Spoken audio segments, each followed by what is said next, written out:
Hello everyone, welcome back to my YouTube channel just commerce. तो आज की इस क्लास में हम सभी कंपाउंड जर्नल एंट्रीज के बारे में पढ़ने वाले हैं। जैसा कि लेक्चर 1 में मैंने आपको जर्नल एंट्री से रिलेटेड कुछ basics rules of debit and credit को बताया था। सेकंड लेक्चर में हमने ट्रेडिशनल अप्रोच के बारे में जाना था और थर्ड लेक्चर में हमने मॉडर्न अप्रोच के बारे में जाना था। तो ये हमारा लेक्चर नंबर 4 है और इसमें हम सभी कंपाउंड जर्नल एंट्रीज के बारे में जानेंगे। और इसके बाद हम सभी जितना भी टॉपिक बच जाएगा, जैसे कि cash discount, trade discount, expenses, losses and जितना भी इंटरेस्ट वगैरह सारा जो बच जाएगा, हमारा जो टॉपिक न्यू टॉपिक आपको फेस करने होंगे, उन सभी से रिलेटेड एक क्लास में नेक्स्ट क्लास में उसे मैं बताऊंगी। ठीक है, तो आज हम सभी कंपाउंड जर्नल एंट्रीज को जानेंगे। तो कंपाउंड जर्नल एंट्रीज होता क्या है? तो जब किसी एक पर्सन से रिलेटेड एक ही डेट पर एक ही नेचर के बहुत सारे ट्रांजेक्शन्स होते हैं और उन्हें हमें रिकॉर्ड करना होता है, तो उन्हें अलग अलग रिकॉर्ड करने के बजाय जब हम एक ही साथ रिकॉर्ड करते हैं तो उसे ही कंपाउंड जर्नल एंट्रीज या कंपोजिट जर्नल एंट्रीज कहते हैं। ठीक है, तो चलिए हम सभी इसका डिफिनेशन नोट करते हैं।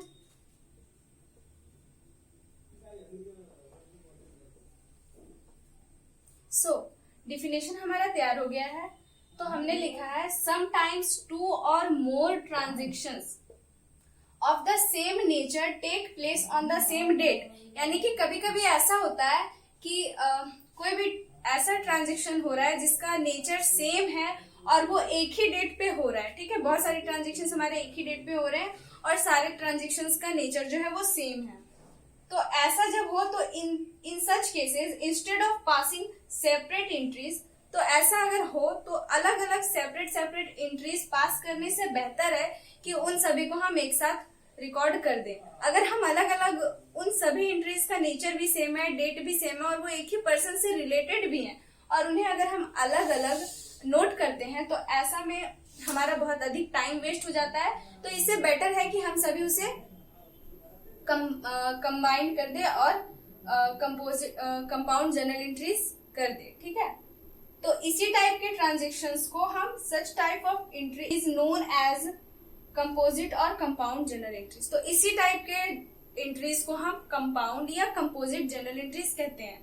अब कंपाउंड या कंपोजिट जर्नल एंट्रीज कितने टाइप से किए जाते हैं तो इसे हम जानेंगे। तो कंपाउंड जर्नल एंट्रीज जो है वो जनरली हम 3 टाइप से करते हैं और ये 3 टाइप्स क्या है इसे अब हम समझेंगे। ठीक है, तो पहला टॉपिक है हमारा, जो पहला टाइप है वो है हमारा one debit and several credits. ठीक है, एक डेबिट होगा हमारा, एक अकाउंट हमारा डेबिट में लिखाएगा और जो बाकी सारे अकाउंट्स है वो सारे हमारे क्रेडिट में लिखाएंगे। ठीक है, ऐसा कब होगा? तो इससे रिलेटेड हम एक एग्जाम्पल को लेते हैं। एग्जाम्पल है हमारा rent received. Okay, rent received में हमने कोई सा भी अमाउंट जैसे कि 700 ले लिया। ठीक है, नेक्स्ट हमारा आता है इंटरेस्ट रिसीव्ड, इसका भी अमाउंट 500 है। ठीक है, नेक्स्ट हमारा हम ले लेते हैं कमीशन रिसीव्ड ₹200। क्लियर? तो यहाँ पे रेंट रिसीव हुआ है और सबका डेट है मान लीजिए 1 अप्रैल 2016। 1 अप्रैल 2016 को किसी बिजनेस में रेंट रिसीव हुआ है 700 रुपीज का, इंटरेस्ट रिसीव हुआ है 500 रुपीज का एंड कमीशन रिसीव हुआ है 200 रुपीज का। ठीक है, तो इसे अगर हम अलग अलग रिकॉर्ड करते हैं तो हम ऐसे देखते हैं कि रेंट रिसीव हुआ है तो इस ट्रांजेक्शन में जो ये पहला नंबर का ट्रांजेक्शन है, ये दूसरा, ये तीसरा, तो पहला नंबर का जो ट्रांजेक्शन है उसमें रेंट रिसीव हुआ है। तो रेंट रिसीव होने के कारण इसमें जो 2 अकाउंट हमारा अफेक्ट हो रहा है वो है एक आपका rent and another is cash. जैसे कि पहले वाले क्लास में भी मैंने बताया था कि जब नॉमिनल अकाउंट रहे या रिसीव्ड और पेड करके लिखा रहे तो हमें समझना है कि वो कैश में ही पे हो रहा है या कैश में ही रिसीव हो रहा है। तो रेंट है तो पहला हमारा रेंट अकाउंट अफेक्ट करेगा और दूसरा हमारा कैश जो कि कैश अकाउंट अफेक्ट करेगा। ठीक है, तो रेंट हमें रिसीव हो रही है, इसका मतलब कि ये हमारा कोई इनकम है। ठीक है, इनकम, और रेंट रिसीव हो रहा है, ये बस नाम है रेंट, और रेंट हमें रिसीव हो रहा है। तो ये हमारा इनकम का जरिया है, इनकम का एक रीजन है और इनकम या प्रॉफिट के रीजन को हम नॉमिनल बोलते हैं। तो रेंट हमारा नॉमिनल है ठीक है। नेक्स्ट है हमारा कैश। तो कैश हमारा क्या है, तो कैश का नेचर है रियल, ठीक है, और ये नॉमिनल है और ये रियल है हमारा, ठीक है। तो नॉमिनल के रूल के हिसाब से हम अगर देखें तो हमारा जो रूल है उसमें कहता है all expenses and losses are debit and all incomes and gains are credit. तो इनकम है हमारा, रेंट रिसीव कर रहे हैं तो ये हमारा इनकम हुआ, तो रेंट को हम क्रेडिट में दिखाएंगे तो ये हमारा क्रेडिट होगा। कैश रियल है तो हम रियल का रूल इसमें देखेंगे। तो रियल का रूल कहता है debit what comes in and credit what goes out. तो कैश हमारा अगर रिसीव कर रहे रेंट तो कैश आ रहा है तो ये हमारा डेबिट हो जाएगा। तो यहाँ पे हमारा एंट्री तैयार होता है cash account debit to rent account, okay. तो ये हमारा पहला एंट्री है, ठीक है। इसे मैं अभी आपको समझाने के लिए ही कर रही हूँ। नेक्स्ट हमारा आता है इंटरेस्ट रिसीव्ड। तो इंटरेस्ट के लिए भी सेम ही रूल लागू होता है। इंटरेस्ट अकाउंट एक हमारा अफेक्ट हो रहा है और अदर जो हमारा अफेक्ट हो रहा है वो है कैश। इंटरेस्ट भी हमारा यहाँ पे इनकम आने का एक रीजन है तो ये हमारा नॉमिनल है और कैश जो है वो रियल है। नॉमिनल का रूल अगर देखें तो all expenses and losses are debit and all incomes and gains are credit. तो ये हमारा इनकम है क्योंकि रेंट रिसीव कर रहे हैं तो इसे हम क्रेडिट में शो करेंगे, ठीक है। और ये है कैश, और कैश का नेचर जो है वो रियल है और रियल का रूल अगर हम यहाँ पे लागू करते हैं तो हमारा इसे पता चलता है कि कैश जो है वो आ रहा है और जो आता है उसे हम डेबिट करते हैं। तो इसका भी एंट्री हमारा तैयार हो गया। तो इसे भी अब हम लिखेंगे cash account debit to interest account, okay. तो ये सेकंड नंबर का भी हमारा हो गया। एंड अब थर्ड ट्रांजेक्शन में हमारा कमीशन रिसीव हो रहा है। तो इसमें कौन सा दो अकाउंट अफेक्ट हो रहा है, तो इसमें जो दो अकाउंट अफेक्ट हो रहा है वो है आपका एक कमीशन और अदर इज कैश। कमीशन जो है वो इनकम आने का एक रीजन है और इनकम आने के रीजन को हम नॉमिनल बोलते हैं, ठीक है। तो नॉमिनल यहाँ पे हमारा इनकम है, नॉमिनल है इनकम का नेचर और कैश का नेचर हमारा रियल है, ठीक है।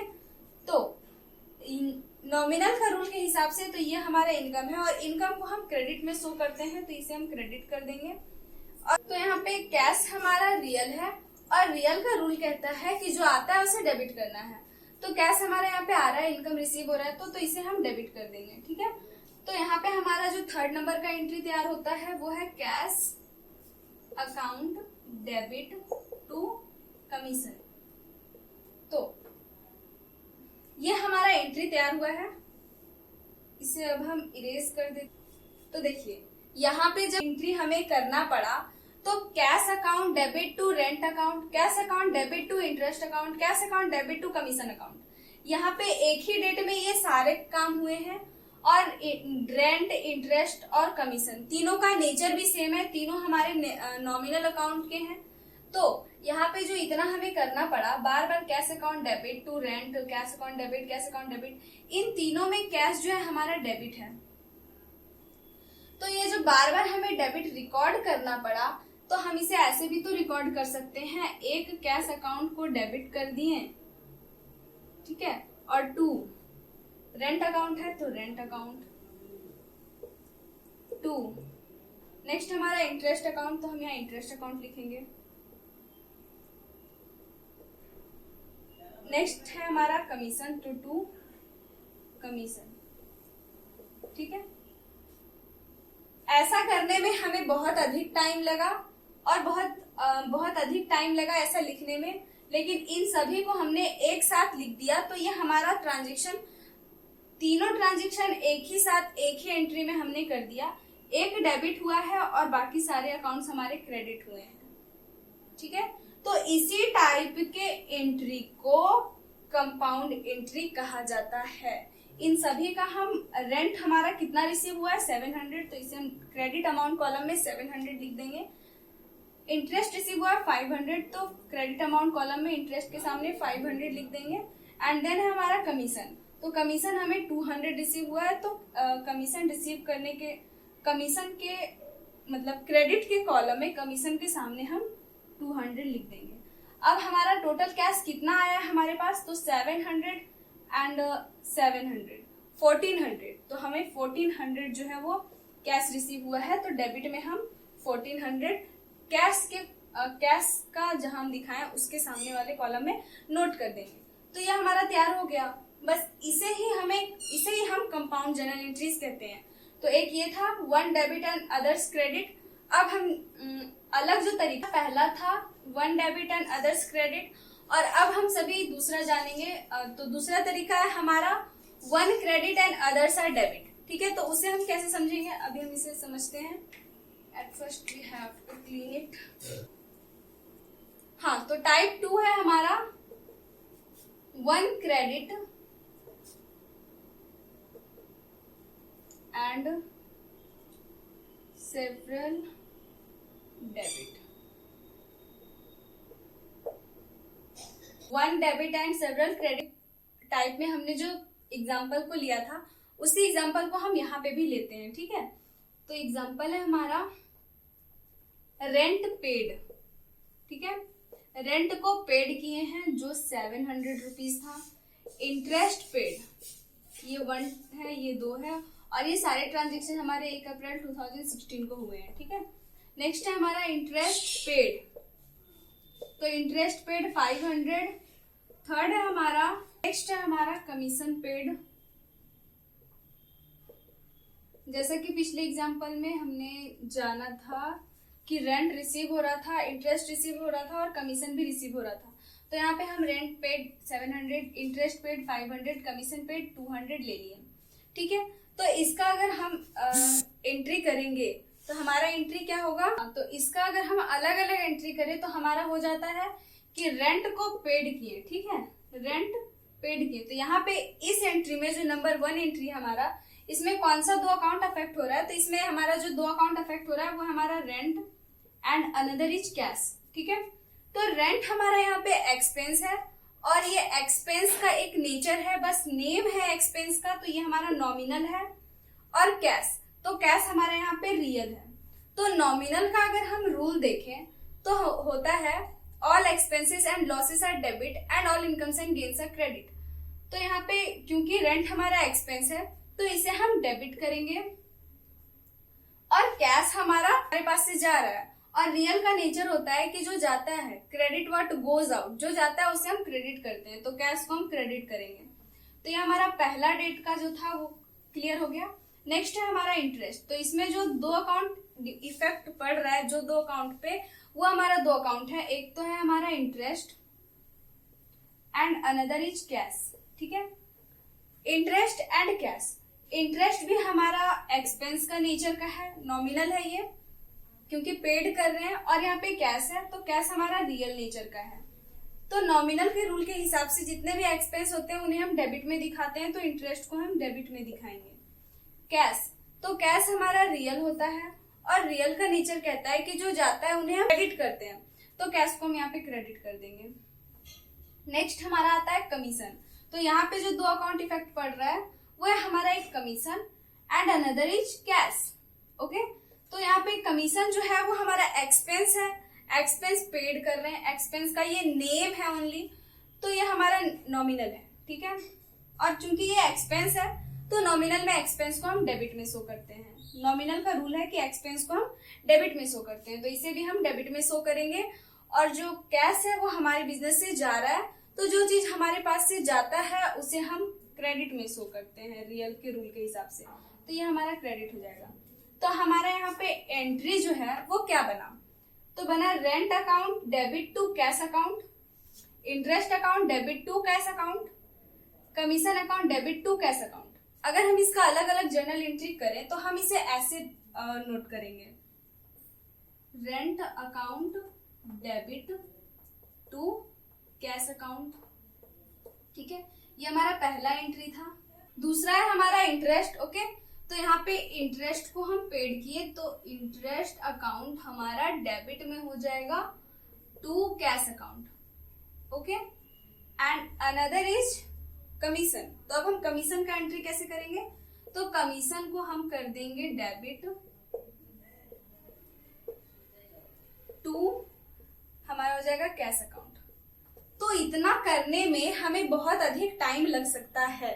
तो इसी के लिए हमारे लिए एक बहुत ही अच्छा रास्ता बना दिया गया है कि इन सभी को हम एक साथ रिकॉर्ड कर सकते हैं, जिससे कि हमारा टाइम भी बचेगा, और टाइम बचेगा सबसे बड़ी बात है। तो यहाँ पे हम ऐसे भी कर सकते हैं, जितने भी क्रेडिट है, यहाँ पे कैश क्रेडिट में, यहाँ भी कैश क्रेडिट में, यहाँ भी कैश क्रेडिट में, तो क्या हम एक ही कैश क्रेडिट में नहीं लिख सकते हैं? बिल्कुल लिख सकते हैं। टू कैश अकाउंट हमने लिख दिया, ओके। एंड जितना भी डेबिट है उन डेबिट को हम लिख देंगे। तो हमारा डेबिट कौन कौन सा है? एक है हमारा रेंट अकाउंट, नेक्स्ट है हमारा interest account, and other is commission account. तो रेंट हमारा डेबिट है, डेबिट लिख देंगे, इंटरेस्ट डेबिट है, डेबिट लिख देंगे, कमीशन डेबिट। अब इन सभी का अमाउंट हम लिख देंगे। इंटरेस्ट हमें कितना पे करना पड़ रहा है? 700। रेंट हमें कितना पे करना पड़ रहा है? 700। इंटरेस्ट हमें कितना पे करना पड़ रहा है? 500। एंड कमीशन हमें कितना पे करना पड़ रहा है? 200। तो इसे हम 200 यहाँ लिख देंगे, ठीक है। अब इन सभी को हम ऐड करके क्रेडिट में लिख देंगे, क्योंकि डेबिट और क्रेडिट हमेशा इक्वल होने चाहिए। तो इसे हम ऐड करके लिख दिए, ये हमारा 1400। डेबिट में भी 1400 हो गया एंड हमारा क्रेडिट में भी 1400 हो गया। तो ये हमारा कंपाउंड जर्नल एंट्री है। इसमें हमें अधिक स्पेस भी चाहिए और अधिक टाइम भी चाहिए, जबकि कंपाउंड जर्नल एंट्रीज करने के लिए हमें कम स्पेस चाहिए और ये हमारा कम टाइम में तैयार भी हो जाता है, ठीक है। तो ये हमारा दूसरा टॉपिक था, one credit and others debit. और अब हम जानेंगे कि बहुत सारे डेबिट में भी हो रहे हैं और बहुत सारे क्रेडिट में भी हो रहे हैं, ठीक है। तो अब हम नेक्स्ट टाइप की ओर बढ़ते हैं। हाँ, तो टाइप 3 है हमारा, several accounts are debit and several accounts are credit.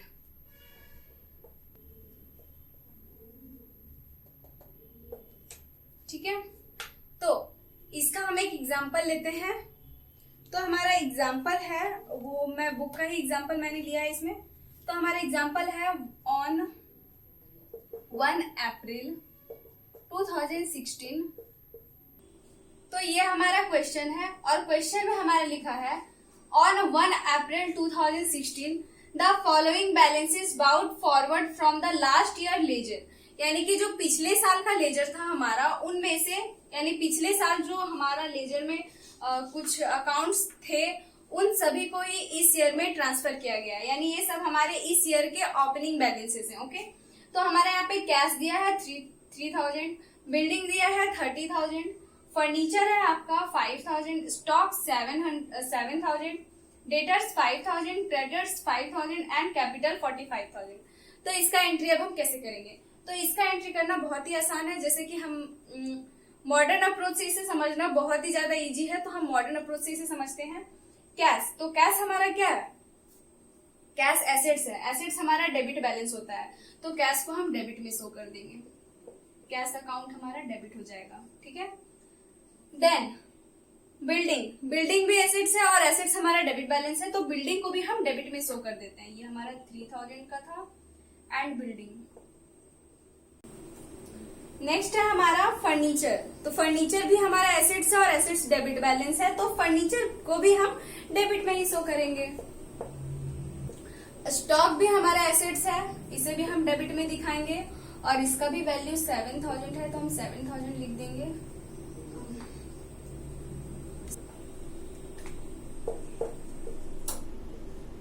Next है हमारा डेटर। तो डेटर भी हमारा एसेट्स होता है और एसेट्स डेबिट बैलेंस, तो डेटर भी हमारा डेबिट बैलेंस है, तो डेटर को भी हम डेबिट में ही शो करेंगे। इसका अमाउंट है 5000, तो 5000 लिख देंगे। नेक्स्ट अब हमारा बच गया क्रेडिटर्स एंड कैपिटल। तो क्रेडिटर्स लायबिलिटीज है और लायबिलिटीज क्रेडिट बैलेंस होता है, तो क्रेडिटर्स को हम क्रेडिट में शो करेंगे। एंड देन कैपिटल, तो कैपिटल भी हमारा क्रेडिट बैलेंस होता है, तो कैपिटल को भी हम क्रेडिट में शो करेंगे। तो ये हमारा बन गया creditors account to capital account. Creditor का अमाउंट हमारा दिया हुआ है 5000, तो इसे हम क्रेडिट अमाउंट कॉलम में, एंड देन कैपिटल का अमाउंट जो है हमारा 45,000, तो क्रेडिट का अमाउंट कॉलम में कैपिटल के सामने 45,000 हम दिखा देंगे, ठीक है। ये हमारा ओपनिंग जर्नल एंट्री है। ओपनिंग जर्नल एंट्रीज का कुछ रूल्स भी है जिसे हम आगे क्लास में समझेंगे। अभी आप इसे ट्रेडिशनल मॉडर्न अप्रोच से समझ करके बना सकते हैं। ये हमारा क्लियर हो गया। ये डेबिट का बैलेंस है और ये क्रेडिट का बैलेंस। अब हमें देखना है कि दोनों जो हमारा डेबिट एंड क्रेडिट है वो इक्वल है या नहीं। ठीक है, तो पहले क्रेडिट में ऐड कर लेते हैं 45 और 5 50,000, तो इसे हम 50,000 लिख दिए। डेबिट और क्रेडिट दोनों हमेशा इक्वल होना चाहिए। कोई भी जर्नल एंट्रीज आपका बने उसका grand total debit and credit बिल्कुल सेम होना चाहिए। ओके, तो यहाँ अब हम ऐड करते हैं 30 और 3 33 38 38 एंड 5 45 एंड 50। तो इधर साइड भी हमारा 50,000 हो गया और इधर भी 50,000 हो गया। इसका मतलब कि ये हमारा बिल्कुल सही बना है। ठीक है, तो अब हम ये जो हमारा कंपाउंड जर्नल एंट्रीज था ये हम समझ गए। अब ये हमारा टॉपिक क्लियर हो गया है और अब जो नेक्स्ट टॉपिक पे हमारा लेक्चर आने वाला है वो है हमारा जितने भी टॉपिक्स बच गए हैं जैसे कि discounts, interest, loss by fire, loss by theft, इस सारे चीजों को हम नेक्स्ट लेक्चर में कवर करेंगे। तब तक के लिए इसी तरह से अकाउंट्स और कॉमर्स से रिलेटेड वीडियोस के लिए do subscribe my channel just commerce. तब तक के लिए bye bye and take care.